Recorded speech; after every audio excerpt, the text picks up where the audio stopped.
La févrole et le lupin d'hiver sont cultivés pour la richesse en protéines de leurs graines. Elles contribuent à réduire la dépendance en azote en système de polyculture élevage. Elles sont faciles à implanter. Elles constituent, comme le pois, un bon précédent pour le blé. Leur conduite culturale est assez simple, mais le désherbage est une étape cruciale et délicate.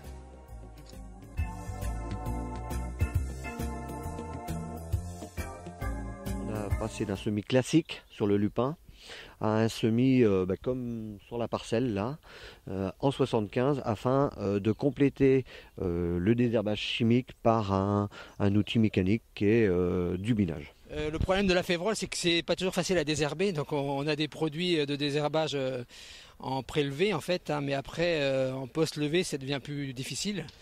Et donc il ne faut pas trop se louper au départ. Et puis la seule façon de rattraper après, c'est de faire des désherbages mécaniques, quoi, quand on peut le faire, soit des binages ou des choses comme ça.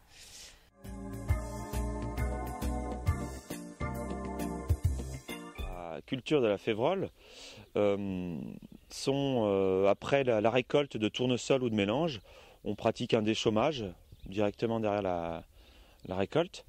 Ensuite, selon le salissement de la culture, on va pratiquer un labour ou alors un second déchômage.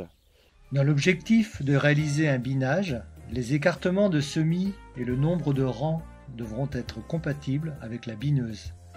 Le lupin et la févrole supportent des écartements larges, jusqu'à 50-60 cm, sans baisser la densité de semis. Quel que soit le travail du sol, le lit de semences doit être suffisamment affiné pour assurer l'efficacité de l'herbicide de pré-levée.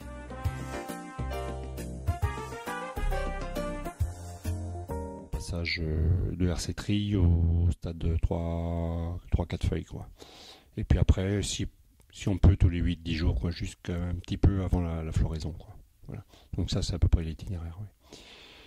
3-4 feuilles trifoliaires, il faut mettre les dents de façon très peu agressive, c'est-à-dire plutôt à plat. Donc on remonte, on rebaisse les roues, on remonte les roues et on met la herse assez à plat, et puis pas très vite.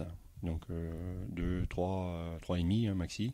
Et donc le deuxième passage, on le fait, le lupin il fait en gros 8-10 jours après, et là il a poussé, il fait 10-15 cm de haut. Et là on peut mettre plus agressif, il n'y a pas de problème, c'est très résistant. Donc là on met de l'agressivité, pas forcément trop de vitesse, maximum 4,5-5. Et de l'agressivité, si vraiment il y a de la mauvaise herbe déjà qui est germée, faut pas hésiter, quoi. Il y a toujours une fenêtre météo. Alors c'est toujours une fenêtre météo en fait où il faut que c'est un temps plutôt sec. Toute technique de binage, c'est un temps plutôt sec quand on le passe. C'est avec la lumière, ça va germer. Et si on n'intervient pas, ou trop tard, ou que c'est fermé, on va abîmer la culture.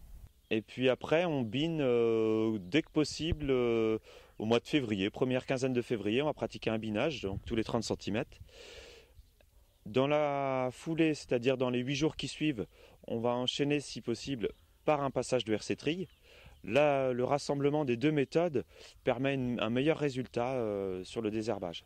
Et puis on va pratiquer après, un mois plus tard, un second binage, voire un second passage de RC tri. Il faut arrêter de passer dans le lupin quand il commence à être en bouton la première floraison. Donc ça c'est clair, parce qu'après on va abîmer le porte-graines.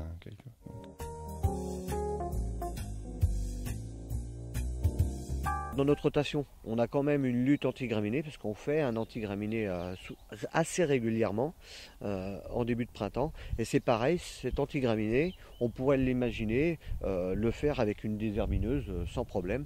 On a l'écartement 75, parce qu'en fait c'est dans la complémentarité en fait, de nos semis des autres cultures qui sont le maïs à 75. Le lupin à 75, on s'aperçoit que c'est la limite, parce qu'en densité on est au maximum dans le semis, on ne peut pas semer plus. La tolérance, la souplesse du lupin et de la févrole d'hiver aux grands écartements de semis permettent l'utilisation de tous les outils de désherbage mécanique, y compris la bineuse. La complémentarité des techniques chimiques et mécaniques est la clé de la réussite du désherbage pour ces cultures.